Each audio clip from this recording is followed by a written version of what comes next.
Bismillahirrahmanirrahim. Elhamdülillahi Rabbil alemin. Əziz və dəyərli qardaşlar, Allah'tan istirik ki, Allah Teala meclisimizə bərəkət versin, xeyirli meclislərdən etsin. Bugünkü mevzumuz elə bir mevzudur ki, hər bir insan, yəni bu belə deyək, bu mevzuya diqqətlə qulaq asaq və bugünkü gündə, günümüzdə təkrarlanan problemlərin, yəni problemlərlə qarşılaşdıqda onun həlli bizim üçün asan da olsun. O mövzu ki, ixtilaf mövzusu. Deyək ki, bu ixtilaf mövzusunu tam əhatə edək.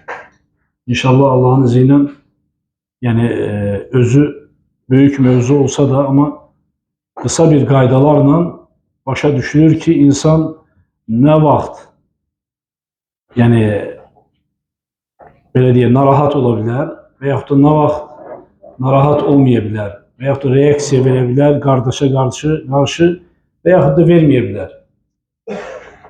Yəni ixtilaf mövzusu, yəni belə deyək, alimlər arasında, elm tələbələri arasında baş verən fikir ayrılıqları, ixtilaflar bununla bağlıdır.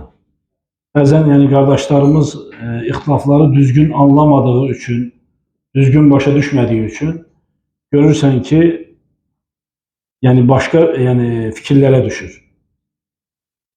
Və onu, bu ixtilaf başqa yerlərə aparır. Və qardaşı haqqında, elm tələbəsi haqqında pis zənn etmək məcburiyyətində qalır. Ümumi olarak Allah Teala Kur'an-ı Kerim'de bizlere emrediyor ki, ihtilaf etmeyin, parçalanmayın. Bu Allah Teala'nın Müslümanlara buyurduğu emirdir. Allah Teala bir neçə ayette bizlere bunu bildirir. Ayetlerden birisi odur ki, Allah Teala diyor: "Va'tasimu bihablillahi cemi'an ve la teferraku." Diyor ki, Allah'ın ipinden möhkem yapışın ve firqələrə, cemaatlara bölünməyin. Dəstələrə bölünməyin. Yəni bu Allah-u Teala'nın əmridir ki, bizə Müslümanlar dəstələrə bölünməməlidir, firqələrə bölünməməlidir, parçalanmamalıdır. Və digər ayətdə Allah-u Teala deyir ki, وَلَا تَكُونُوا كَالَّذ۪ينَ تَفَرَّقُوا. Və Allah-u Teala deyir ki, o kəslər kimi olmayın. O kəslər ki, parçalandılar, dəstələrə bölündülər. Nə vaxt? Onlara haqq çatdıktan sonra. Bəzən bu ayət onu göstərir ki, bəzən insanlar onlara dəlil gəlib çatdıktan sonra da ixtilafa düşürlər. Onlara haqq gəlib çatdıktan sonra da ixtilafa düşürlər və parçalanırlar və dəstələrə bölünürlər. Amma Kur'an-ı Kerim Peyğəmbərimiz sallallahu əleyhi və səlləmin sünnəsinə baxsaq, görərik ki, yəni İslam dini bizə parçalanmağı və ixtilafa düşməyi, dəstələrə bölünməyi qadağa edir. Və digər ayətdə Allah Teala deyir ki, "Və-ati'ullaha və rasulehu." Allaha və onun Rasuluna tabi olun. Allaha və onun Rasuluna tabi olun. "Və la tenaza'u." İxtilaf etməyin. Və ayətdə deyir ki, "Fetefşelu və tedhebe rihukum." Zəifləyirsiniz və gücünüz, qüvvətiniz gedər.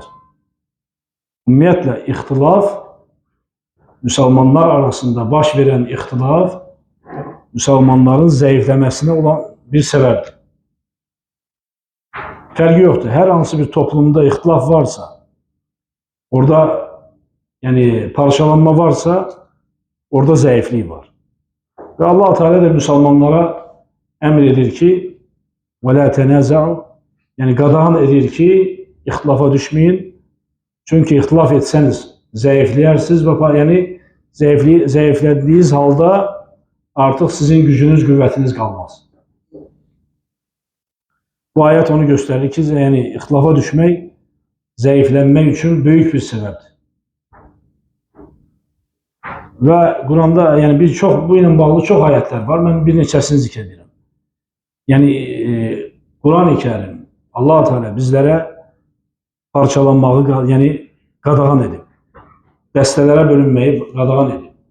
İslam dini dedikdə, müsəlman dedikdə birlik qəsd olunur. Parçalanmaq, dəstələrə bölünmək, qruplaşmalar olması bu qəsd olunmur. İslam dini bunun əleyhinədir. Birliyə çağırır. Və Peyğəmbərimiz sallallahu əleyhi və səlləm hədislərində deyir ki, "İftaraqatil yahud alə 71 firqa." Deyir ki, Yahudilər 71 firqəyə bölündü. Və Nasranilər 72 firqəyə bölündü. Və ümmətim 73 firqəyə bölünəcək. Və deyir ki, hamısı nədədir? Hamısı oddadır. Lakin bir firqədən başqa. Və sahabələr yəni soruşurlar, ya Rasulullah, yəni o firqə kimdir? Hansılardır? Kimlərdir o firqə ki, onlar əməllərinə görə cənnətə düşəcəklər. Parçalanmadığına görə cənnətə düşəcəklər. Deyir ki, onlar mənim və sahabələrimin yolunu gedənlərdir. Və buna görə bu hədis bizə göstərir ki, İslam dinində parçalanmaq, dəstələrə bölünmək, qruplaşmalar yaratmaq bu icazəli deyil. Yəni müsəlman aləmində belə bir şey yoxdur. Müsəlmanlar bir cəsəd kimi olması lazım. Bir bina kimi olması lazım. Necə ki Peyğəmbərimiz sallallahu əleyhi və səlləm deyir ki, yəni müsəlman bir cəsəd kimidir. Əgər cəsədindən bir üzvü ağrıyarsa, bütün bədən ağrıyar. Və müsəlman aləmi, müsəlman toplumu bir cəsəd kimi olmalıdır. Parçalanmamalıdır. Və digər hədisdə Peyğəmbərimiz sallallahu əleyhi və səlləm deyir ki, "Fəinnehu men ya'ishu minkum feseyara ixtilafan kəsira." Deyir ki, məndən sonra çoxlu ixtilaflar görəcəksiniz. Parçalamalar, qarşıdurmalar. Lakin bunun çıxış yolu nədir? Bunun qurtuluşu nədədir? Çıxış yolu, qurtuluşu "Fəaleykum bi sünnəti və sünnəti xulafə'r raşidin." Mənim sünnəm və xəlifə Raşidinin sünnəsi. Abu Bakr, Ömər, Osman, Ali radiyallahu anh sünnəsi. Yəni bunlardan azı dişlərinizlə yapışın. Yəni bir insan ixtilafa düşdükdə bu zaman bunun çıxış yolu kitab və sünnəyə qayıtmaqdır. Yəni onun həlli kitab və sünnədə olur. Ümumi olaraq, qayda olaraq yadınızda saxlayın. Yəni ixtilaf icazəli deyil. Parçalanmaq icazəli deyil. Dəstələrə bölünmək icazəli deyil. Yəni bunu qayda olaraq yadınızda saxlayın. Çünki İslam dini bizə bunu qadağan edib. Və burada ixtilaf dedikdə, qardaşlar, yəni İslamın əsasları ilə bağlı olan məsələlərə aiddir bu. Misal üçün, yəni deyək ki, insanlar Quranda ixtilafa düşsünlər, axirət günü ilə bağlı məsələlərdə ixtilafa düşsünlər, Allahın ad və sifətləri ilə bağlı məsələlərdə ixtilafa düşsünlər. Yəni bunlar belə bir şeylərdə, İslamın əsasları olan məsələlərdə müsəlmanlar ixtilaf etməsi icazəli deyil. Parçalanması icazəli deyil. Dəstələrə bölünməsi icazəli deyil. Yəni İslam dini sənə nəyi əmr edirsə, hansı əsası necə yaşamağı əmr edirsə, o formada yaşamalısan ki, ixtilafa düşməyəsən, parçalanmayasan, cəmaatlara bölünməyəsən. Çünki ixtilaf olan bir yerdə, parçalamalar baş verən bir yerdə, orada birlik ola bilməz, orada bərəkət ola bilməz, orada mehribançılıq ola bilməz. Çünki ixtilaf nəyə aparır? İxtilaf daimən düşmənçiliyə, kin, buğza, yəni bu kimi şeylərə aparır ixtilaf. İxtilaf aparır insanlar, müsəlmanların arasında soyuqluğa aparır. İxtilaf insanları düşmənçiliyə aparır. Müsəlman bu kimi addımlardan, bu kimi düşüncələrdən kənar qalmalıdır.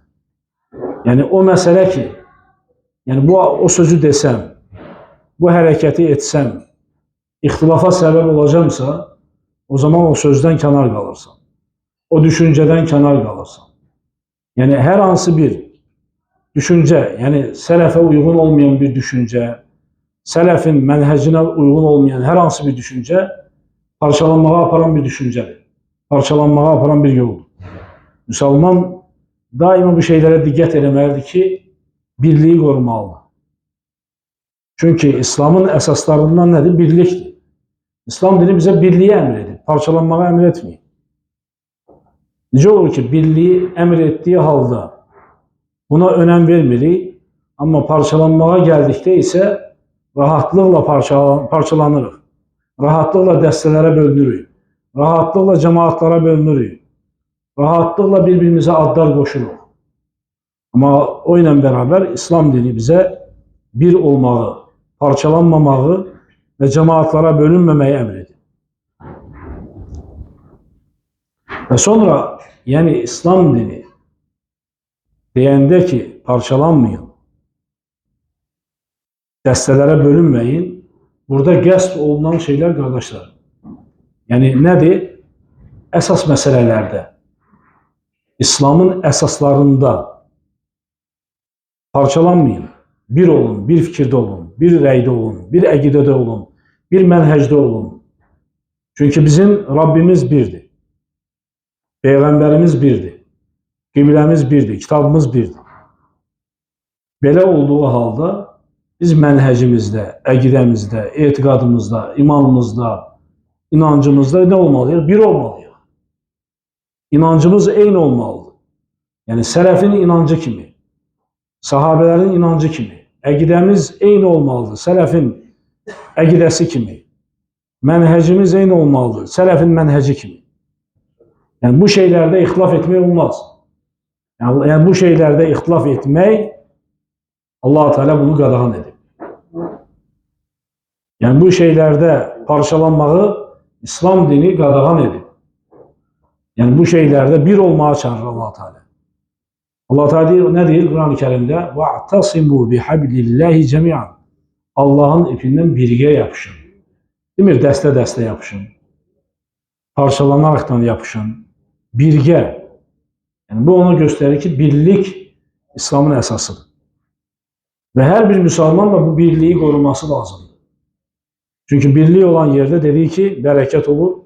Birlik olan yerdə Allahın rəhməti olur. Allahın gücü olur. Allah-u Teala o topluma, o cəmiyyətə, o xalqa güc qüvvət verir. Amma birlik olmayan yerdə bərəkət, heç bir bərəkət olmur. Allahın rəhməti oraya enmir və da o toplumun da gücü qüvvəti olmur. Və burada qəsd olunan, parçalanması icazəli olmayan məsələlər əqidə məsələləridir. Etiqad məsələləridir. Necə ki, Peyğəmbərimiz s.ə.v deyəndə ki, ümmətim 73 firqəyə bölünəcək. Bundan yalnız birisi cənnətə girəcək. Bu onu göstərir ki, bu böyük məsələlərdə ixtilaf etməyin. Əqidə məsələlərində ixtilaf etməyin. İman məsələlərində ixtilaf eləməyin. Yəni, sələfin əqidəsində olun, sələfin mənhəcində olun, sələfin etiqadında olun. Parçalanmayın. Yəni, bu məsələlər qəsd olunur. Amma qaldı ki, biz bugün şahidiyik ki, alimlər arasında fikir məsələlərdə o qədər ixtilaflar var ki, fərqli-fərqli rəylər, fərqli fikirlər, fərqli düşüncələr. Elə deyil mi? Və yaxud da elm tələbələri arasında görürsən ki, bir məsələdə bir alim belə deyir, digər elm tələbəsi belə deyir. Fikir ayrılığı var. Yəni bizim söhbətimiz və yaxud da sözümüzün canı bu deyil. Burada ixtilaf icazəlidir.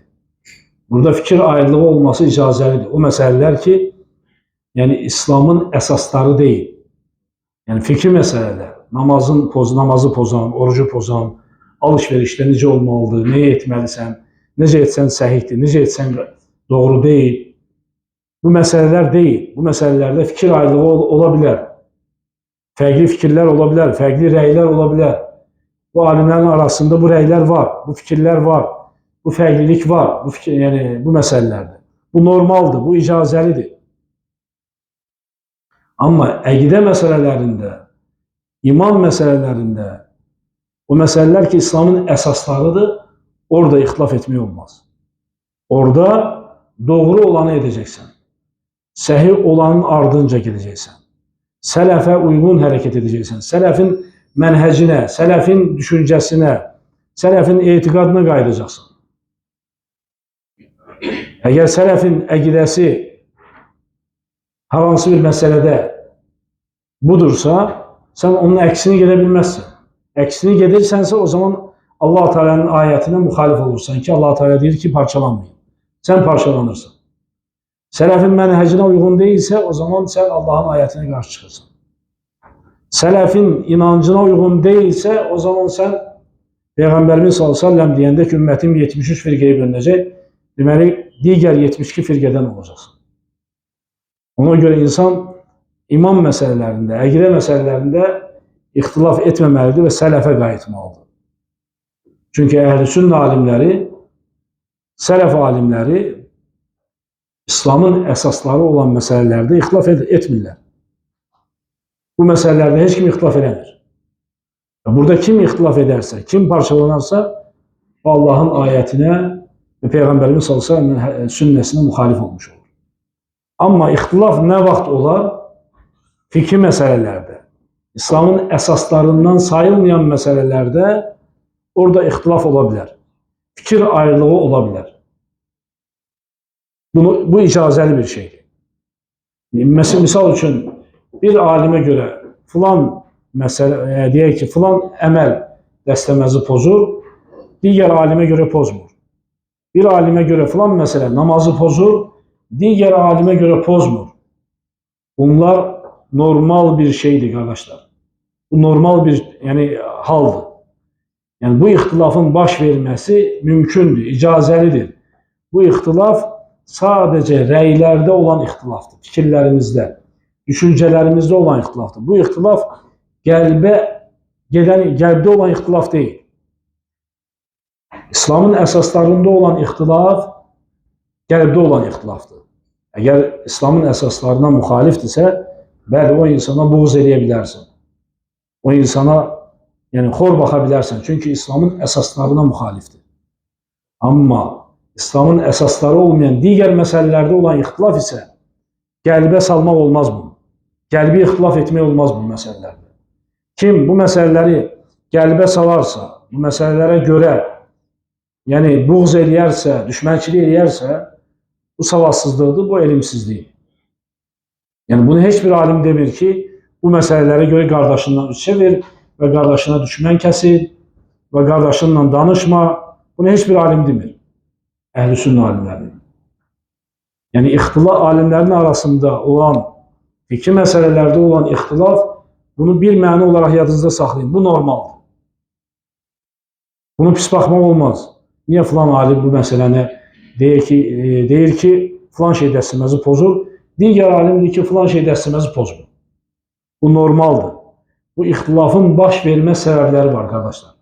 Nədən baş verir? Ayətdəki hər hansı bir kəlmə bir neçə məna daşıyır. Hədisdəki hər hansı bir kəlmə bir neçə məna daşıyır. Belə olduğu halda, bir neçə alim ayəti oxuyur, deyir ki, burada məqsəd filan sözdür, filan mənadır. Digər alim oxuyur ki, yox, deyir ki, buradakı məqsəd, buradakı sözün mənası filan mənadır. Və yaxud da hədisi oxuyur, bu hədis filan məsələyə aidiyyəti var, dəlalət edir. Digər oxuyur, deyir ki, bu sözdə məna başqadır, bu hədis başqa bir məsələyə, bu məsələyə aidiyyəti yoxdur, digər məsələyə aidiyyəti var. Bu şeylər ixtilafın, fikirlərin ayrı olmasına səbəb olur. Bu şeylər bizi parçalamamalıdır. Bu şeylər bizim qəlbimizə girməməlidir, bu ixtilaf. Bu ixtilaf sadəcə düşüncədə, rəylərdə olan fərqlilikdir, ayrılıqdır. Bu düşmənçilik demək deyil. Buna görə buğz eləyəsən və yaxud da qardaşından üz çevirəsən, üz döndərəsən. Bu məsələlərdə icazəli deyil. Ona göre yadda saxlayın.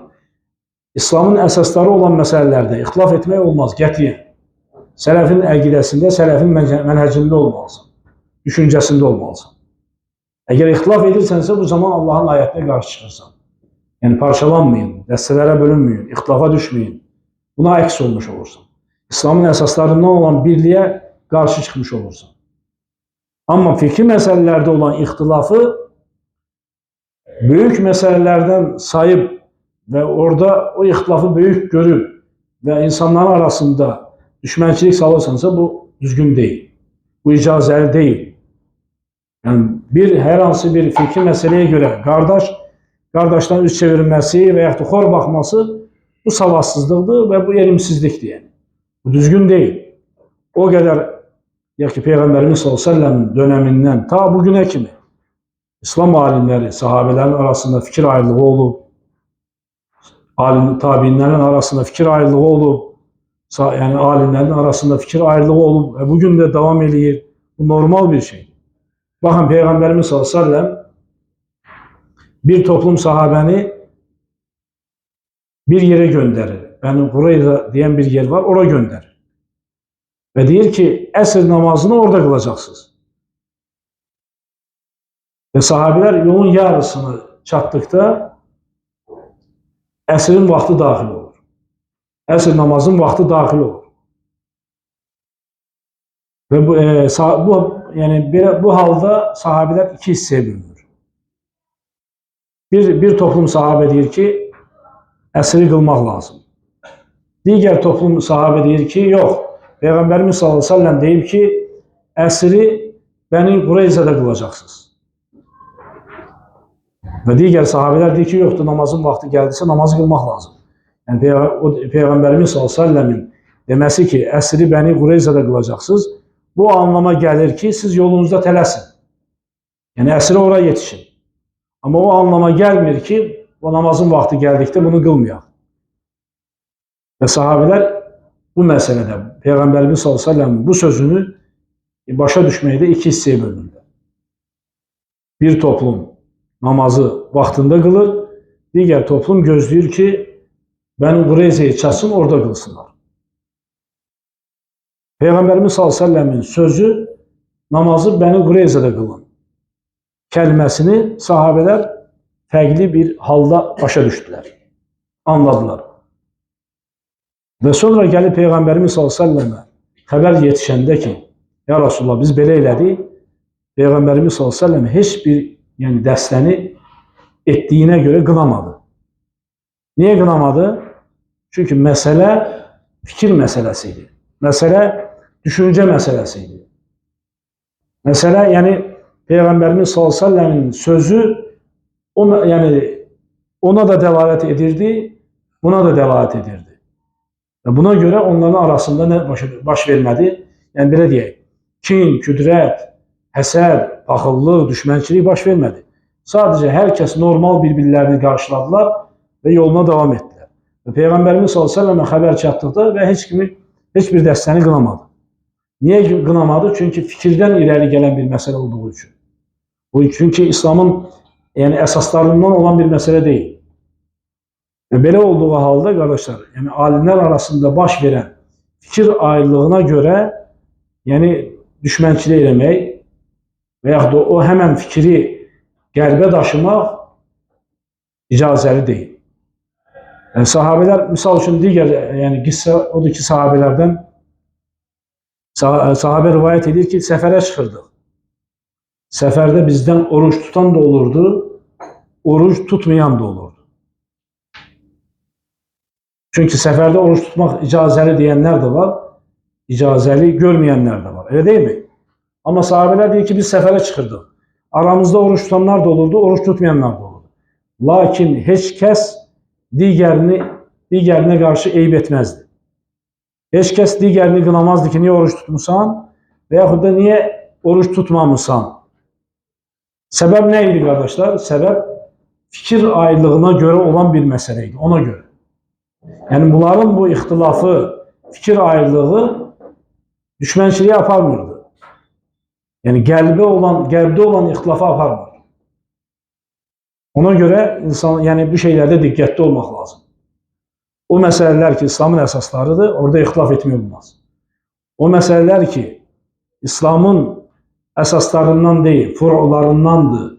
Yani fikir meseledir. Burada ihtilafın baş vermesi labuddur. Mütlak verebilir. Çünkü fikirler, düşünceler, zövkler, görüntüler, düşünceler farklı olduğu halde fikirlerin farklı olması, rəylərin farklı olması normaldır. Anladınız mı? Belə olduğu halda bizdə alimlerin arasında baş veren ihtilafa göre yani alimlere karşı bizde pis fikir yaranmamalıdır. Onlar niye ihtilaf edirlər ki?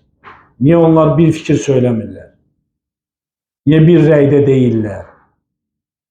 Çünkü bu mümkün değil. Yani bu biz adice dünyavi meselelerde görürsen ki her hansı bir şeye 4-5 nefer kenardan bakıp herkes farklı bir fikir söylüyor. Niye bu mümkün değil? Bu kaçınılmaz bir şey. Yani dini meselelerde, dini yani ayetlerdi veyahut da hadislerdi. Yani bunlarda da bu şeyin baş vermesi mütlekti. Yani bu kaçınılmazdı. Ama problem odur ki bizim mövqeyimiz nedir? Biz necə rəftar eləməliyik? Alimlerin arasında olan ihtilafa karşı mövqeyimiz necə olmalıdır? Bizim halımız, yani mesele buradadır. Yani ki özümüzü necə aparmalıyıq? Eğer baxırıq, mesele ihtilaflı meseledirsə, fikir meseledirsə, İslam'ın esaslarından olmayan bir meseledirsə, bu zaman alimlerin arasında olan ihtilaf normal karşılanır. Normal qəbul olunur. Heç kəsə karşı çıxa bilməz, fikir yani irad edə bilməz. Eğer irad edeseydi Peygamberimiz sallallahu aleyhi ve sellem sahabeler irad edemeydi ki niye siz yani Qureyzədə namazı əsr qılmadınız, yolda qıldınız və yaxud da niye demedi ki onlara ki namazın vaxtı çatmış, niye yolda qılmadınız, ora saxladınız. Halbuki heç kəsə irad eləmədi, düzdürmü? Bu onu gösterir ki belə məsələlərdə irad yoxdur. Bu məsələlər də belə bu kimi məsələlər bizim parçalanmağımıza səbəb ola bilməz. Eğer sebep olursa o zaman problem sendedir. Sebep olursa o zaman problem sendedir. Bu elimsizliğidir, cahilliktir, savadsızlıktır.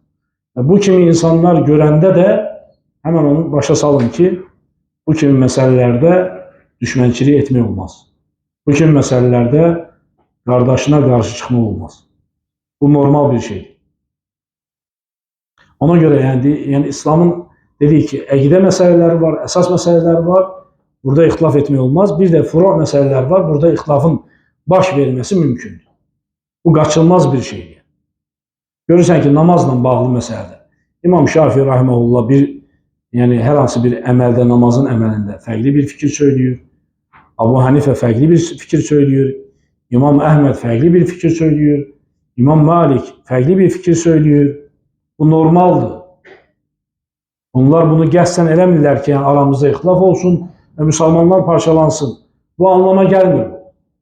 Bu sadece onların dəlile baxdıqda, əsasa baxdıqda yani düştüğü, yani ortaya gelen bir neticedir. Bunun da belə olması, fərqli fikirlerin olması, fərqli rəylərin olması bu normaldir. Yani buna göre elm əhlinə qarşı pis zənn etmək icazəli deyil. Bu necə olur ki, biri deyir ki, dəstəməz pozulur, biri digər deyir pozulur. Biri deyir bu hərəkət etsə namaz pozulur, digər deyir ki, pozulur. Bunlar normaldır. Amma sıravi insanın halı necədir bəs? Sıravi insan, yəni İslam elmi olmayan bir insan, İslam elmini araştırma gücü olmayan insanın belə bir hallarda ne etməlidir? Çıxış yolu nədir onun? Onun çıxış yolu odur ki, qardaşlar, etimad etdiyin insana, elm adamına, etimad etdiyin elm tələbəsinə, yəni etibarlı saydığın, ona daha güvənirsən, onun elmini daha etibarlı sayırsan, onu daha güclü sayırsan, o hemen insanın düşüncəsini götürürsən və kənara çəkilirsən. və eyni anda əks tərəfə qarşı pis zəndə olmursan. Yəni sıravi insanın belə bir vəziyyətdə mövqeyi özünə lazım olan məsələni götürür, hansı daha etibarlıdır, güvənlidir, onu götürür və kənara çəkilir. Və buna əməl edir. Amma gedib toplumun içərisində filan kəs belə deyir, digəri belə deyir. Bu nə fikir, bu nə elmdir, belə bir şey olar. Yəni bu hərəsi bir söz deyir. Bu düşüncələri yaymaq icazəli deyil. Sənin üzərinə, sıravi insanın üzərinə düşən odur ki, götür, kənara çəkil. Həyata keçir, kənarda otur. Yəni məsələyə müdaxilə etmə, fikir söyləmə, qarşı durma yaratma. Əsas olan budur yəni. Amma elm adamları isə, alimlər və yaxud da elm araşdırma gücü olanlar, elm tələbələri təbii ki, məsələlərdə fərqli rəylər, rəylərə gedə bilərlər, rəylər söyləyə bilərlər. Hər hansı bir alimin sözünü, deyək ki, filan məsələdə bir alimin sözünü götürər, digər məsələdə digər alimin sözünü götürər. Mütləq deyil ki, bütün məsələlərdə mən filan alimin sözünü götürməliyəm. Elə bir şey yoxdur. Elm araşdırma gücü olan insanlar baxırlar yenə də. Bu alimin sözünü oxuyur və digər alimin sözünü oxuyur və orada daha mötəbər olan, daha səhih olan, daha düzgün olan onu götürür, kənara çəkilir və onunla hərəkət edir. Yəni bu məsələlərdə, ixtilaflı məsələlərdə mövqeyimiz belə olmalıdır, qardaşlar. Əgər biz belə addım atarıqsa, belə İslamını yaşayarıqsa, bu formada hərəkət edəriksə, o zaman aramızda ixtilaf olmaz. O zaman alimlərə qarşı pis zəndə olmaraq, elm tələbələrinə qarşı pis zəndə olmaraq. Yəni bunun qaydası belədir, qardaşlar. Bunu bir elm olaraq, qayda olaraq yadınızda saxlayın. Yəni hər dəfə bu təkrar olunmasın. Misal üçün, deyir ki, məl əməl ində ixtilafil mədəhi. Yəni bir məsələdə görürsən ki, məzhəb alimləri fərqli rəylərdədir. Fərqli bir fikirlərdədir. Elm adamlığı üçün rahatdır. Onların dəlillərinə baxır, onların fikirlərinə baxır və oradan daha doğru olanı götürür. Amma sıravi müsəlmanların halı nədir? Allah-u Teala Quran-ı Kerimdə deyir, fəsəl əhlə zikri in kuntum la ta'lemun. Bilmədiyiniz halda elm əhlindən soruşun. Sıravi insanın bu məsələdə addımı odur ki, yaxınlaşır elm adamına, məsələni öyrənir, kənara çəkilir. Daha bunun ardınca geçsin başqasından soruşsun, sonra başqasından soruşsun, sonra orada ziddiyyətlər görsün, sonra bilmir hansını etsin. Yəni sıravi müsəlmanlara ehtiyac yoxdur ki, bir neçəsinə dönsünlər. Etibar elədiyi, daha doğru saydığı, daha güclü saydığı elm adamından elmini götürür, kənara çəkilir. Məsələnin cavabını öyrənir, kənara çəkilir. Onu gündəmə salmır. Mən filan tələbədən soruşdum, belə dedi. Səndən soruşdum, sən belə dedin. Digərindən soruşdum, o başqa cürə dedi. İndi mən hansını edim? O özünü də çətin vəziyyətdə qoyur.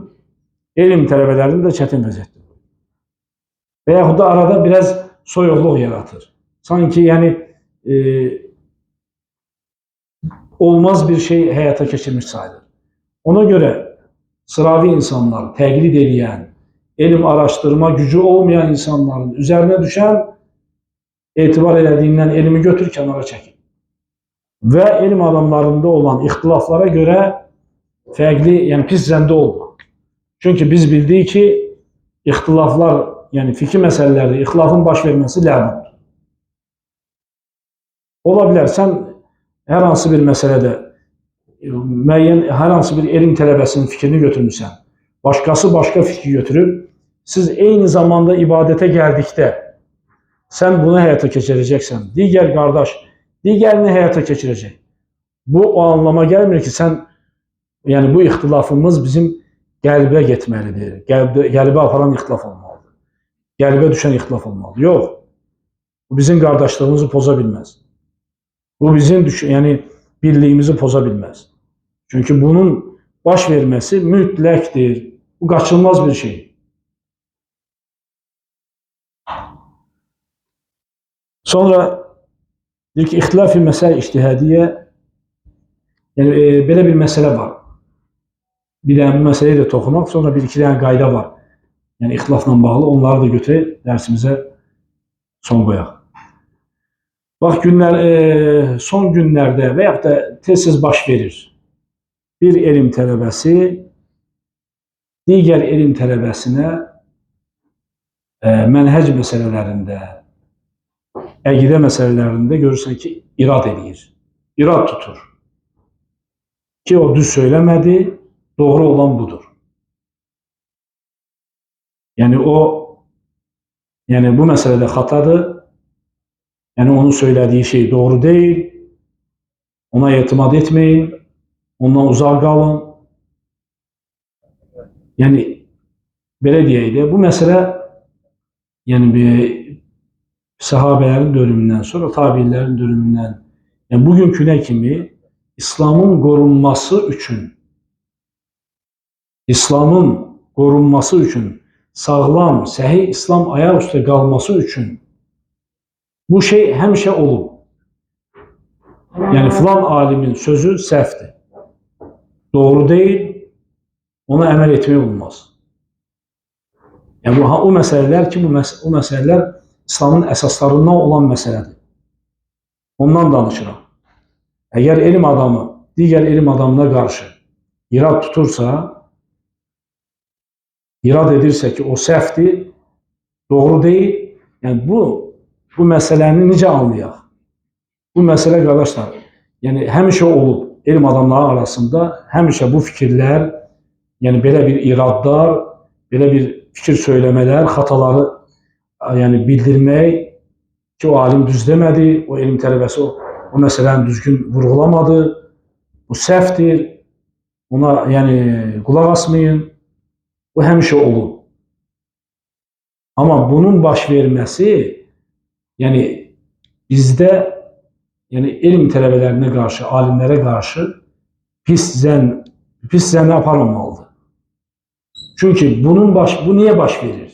Niyə bir elm tələbəsi və yaxud da bir alim kiminsə xatasını deyir? İslamın ayaq üstə qalması üçün, səhih dinin ayaq üstə qalması üçün bunlar deyilə bilər. Təbii ki, ədəb ərkanla, gözəl şəkildə. Bu deyilə bilər. Amma əxlaqi çərçivədə. Amma deyilməsi icazəlidir, bəli, icazəlidir. Buna görə biz o qardaşa görə, o elm adamına və yaxud da o tələbəyə qarşı kin bəsləməliyik və xeyr bəsləməliyik. Yəni, ona xor baxmamalıyıq. Yəni, ona qarşı düşmənçilik etməməliyik. İslamın qorunması üçün müəyyən xataların aşkarda deyilməsi icazəlidir. Filan tələbə doğru demədi. Bunun da öz qaydası var, öz üslubu var. Amma bəzən olur da səhv bir addım atılır. Amma bu səhv addımlar, İslamın qorunması, deyək ki, görünən səhv addımlar, bir toplum insanlar tərəfindən sanki deyirlər ki, bu qeybət edir və yaxud da nəsə edir. Tamam, o Allah qatında cavab verəcək. Yəni, ədalətli olması lazımdır, mütləq. İnsaflı olması lazımdır, mütləq. Hikmətli olması lazımdır, mütləq. İxlaslı olması lazımdır, mütləq. Yəni, mən inkar edirəm İslamın müdafiəsi üçün. Doğru İslam ayaq üstə qalsın deyə. İslam aləminin, müsəlmanların birliyi üçün. Mən bunu bəyan edirəm, bildirirəm. Bu şeylər normaldır. Buna görə parçalanmaq, elm tələbəsinə və yaxud da hər hansı bir alimə xor baxmaq, ondan üz çevirmək bu doğru deyil. Bəli, elm adamı da inkar elədikdə, fikir söylədikdə üslublardan, ədəblərdən, əxlaqdan kənara çıxmamalıdır. Əgər məqsədimiz xətanı bəyan eləməkdirsə, bizə nə lazımdır? Xətanı bəyan eləmək. Ki, insanlar o xataya düşməsinlər. Amma onun ardınca başqa sözlərin söylənməsi, deyilməsi, bu qəbul olunmazdır. Amma dediyim kimi, irad etmək icazəlidir mi? İcazəlidir. Xatanı bildirmək icazəlidir mi? İcazəlidir. Sadəcə bir dənə orada fərq var ki, Əgər xata edən insan əhl-i sünnədəndirsə, mənhəci, əqidəsi sağlam bir adamın xata edibsə, sələfi mənhəcində olan bir elm adamı xata edibsə, onun xatası həmən toplumda deyildir. O birinci təklikdə deyilir və ondan dönərsə, tamam, məsələ həll olunur, yox, o xatasının üzərində israr edərsə, o zaman aşkarda deyilir. Bu müamilə kimə aiddir? Əqidəsi sələf olan, mənhəci sələfi olan buna aiddir. Amma əqidəsi xarab olan, bidət əhli olarsa, yəni əhl-i sünnədən, sələfdən sayılmayan bir insan olarsa, o zaman problem deyil. Toplumda adı familiyası ilə inkar oluna bilər. Filankəs səhv dedi. Ondan elm götürmək olmaz. Bu kimi düşüncələri demək icazəlidir. Bunlar hamısı nə üçündür? Doğru İslamın ayaq üstə qalması üçün. Doğru sünnənin, doğru ibadətin, müsəlmanların parçalanmaması üçün deyilən sözlərdir. Bu icazəlidir. Aydın oldu mu qardaşlar? Yəni buna görə elm tələbəsinə qarşı irad eləmək ki, o niyə belə söylədi, niyə o xatanı dedi. Sadəcə yəni müəyyən üsullardan istifadə etmək lazımdır. Dediyim kimi, əxlaqı dəyərlərə riayət edərəkdən, üslublardan istifadə edərəkdən demək lazım. Və ixtilaf olan qaydaları, yəni qaydaları xatırlatmaq istəyirəm sizə bir neçə dənə. O məsələlər ki, orada ixtilaf baş verərsə, halımız necə olmalıdır? Onlardan birisi, əl-ixtilaf fi məsəl ictihadiyyə la yufsidul ixuvvə fid-din. O məsələlər ki, ictihadi məsələlərdir, qəti məsələlər deyil. Onda baş verən ixtilaflar qardaşlığı poza bilməz. Bu qaydadır. O məsələlər ki, ictihadi məsələlərdir, orada olan ixtilaflar İslam qardaşlığını poza bilməz. Yəni, o ixtilafa görə, ictihadi ixtilafa görə qardaşlıq nə olmaz? Pozulmaz. Pozmaq olmaz yəni. İkinci qayda deyir ki, əl-vəla vəl-bara fil-ixtilaf manutun bi usulü-din la fi furu'ihi. Deyir ki, düşmənçilik və sevgi və düşmənçilik usul məsələlərində, İslamın əsas məsələlərində ola bilər. Furu' məsələlərində ola bilməz. Yəni, ictihad məsələlərində, məsələ ictihadidirsə, orada düşmənçilik və sevgi, düşmənçilik ola bilməz. Belə bir şey var ya, yəni əl-vələ vəl-bara, düşmənçilik və sevgi. Bu, İslamın əsasları olan məsələlərdə ola bilər. İslamın ictihad olan məsələlərdə, ixtilaf olan məsələlərdə düşmənçilik və ədavət ola bilməz. Kim edirsə, yəni bu səhvdir. Və digər qaydada deyir ki, ixtilaf lil-iqna' la lil-izzam. Alimlərin arasında olan, icazəli olan ixtilaflar əks tərəfi qane eləmək üçündür. İlzəm etmək üçün deyil. İllə sən bunu etməlisən. Mən nə edirəmsə, sən də onu etməlisən. Mən bu fikirdəyim, sən də bu fikirdə olmalısan. Bu icazəli deyil. Sən əks tərəfə fikri söyləyə bilərsən. Fikri iqna eləyə bilərsən. Amma ilzəm edə bilməzsən, məcbur edə bilməzsən ki, mən edəni etməlisən. Niyə? Məsələ ictihadi məsələdir. Mən barmağımı tərpətirəmsə, sən də tərpətməlisən. Və yaxud da mən əllərimi qaldırıramsa, sən də qaldırmalısın. Elə eləmirsənsə, düzgün deyil. Yəni, mən səndən salamı kəsəcəm. Yəni, bu icazəli deyil. Məsələ ixtilaflıdırsa, orada məcburiyyət ola bilməz. Ki, illə bunu etməlisən. Və digər qayda odur ki, lə inkara fi məsəl ictihadiyyə. İctihad məsələlərində inkar yoxdur. Əgər məsələ ictihadidirsə, alimlər arasında fikir ayrılığı varsa, sən əks tərəfə, qardaşına inkar edə bilməzsən.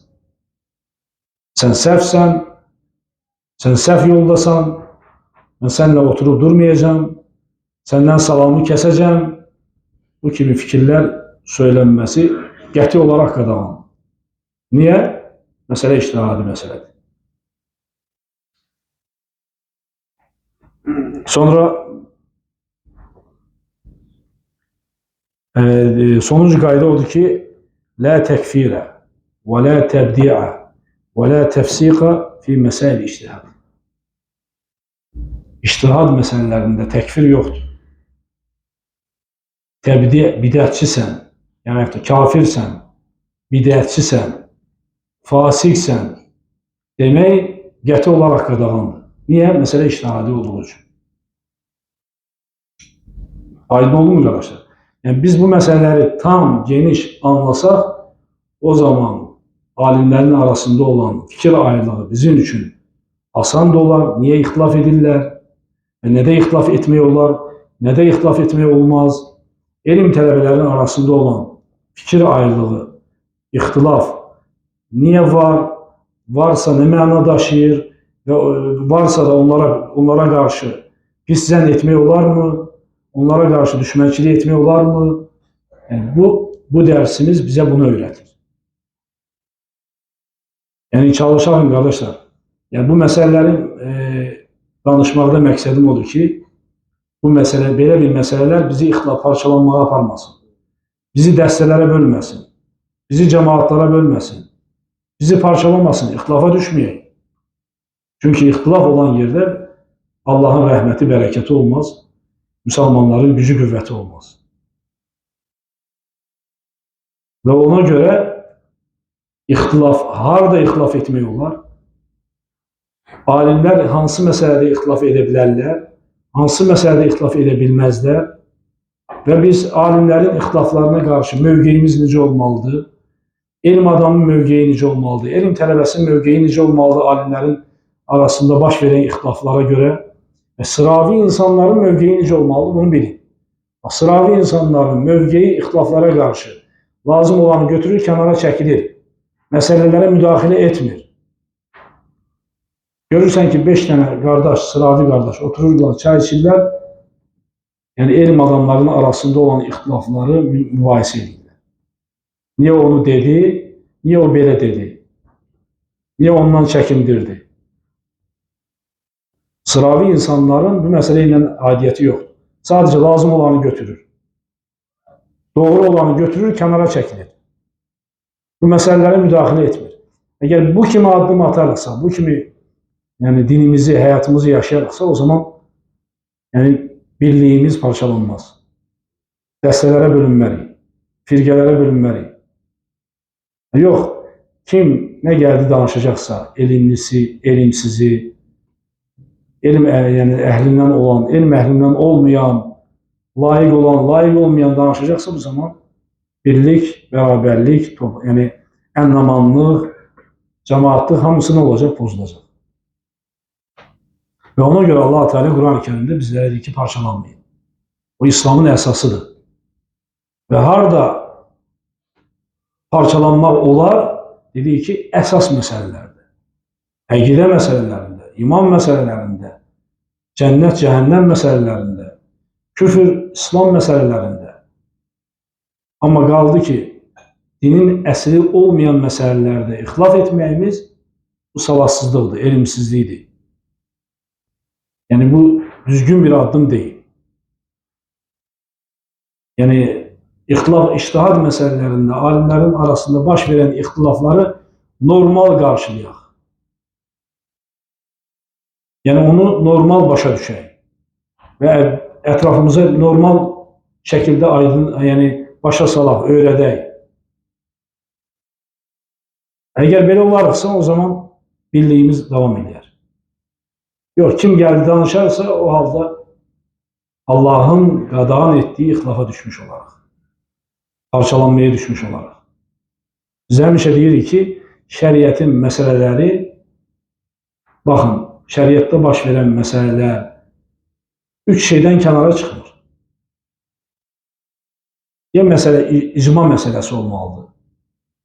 İcma odur ki, yəni tamam, ondan sonra başqa fikir yoxdur. İcma nədirsə odur yəni. İcma məsələsi ola bilər, ya ixtilaflı məsələ ola bilər, ya da ictihadi məsələ ola bilər. Və ixtilafların da baş verməsi, onu vurğuladıq. Səbəblər nədir? Niyə ixtilaf edirlər alimlər?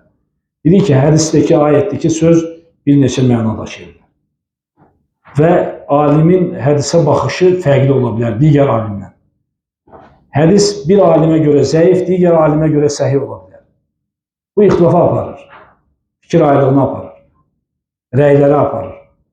Bir hədis bir alimə görə mənsux sayılar, yəni hökm qüvvədən düşmüş sayılar, digər alimə görə mənsux sayılmaz, yəni hökmü qüvvədədir.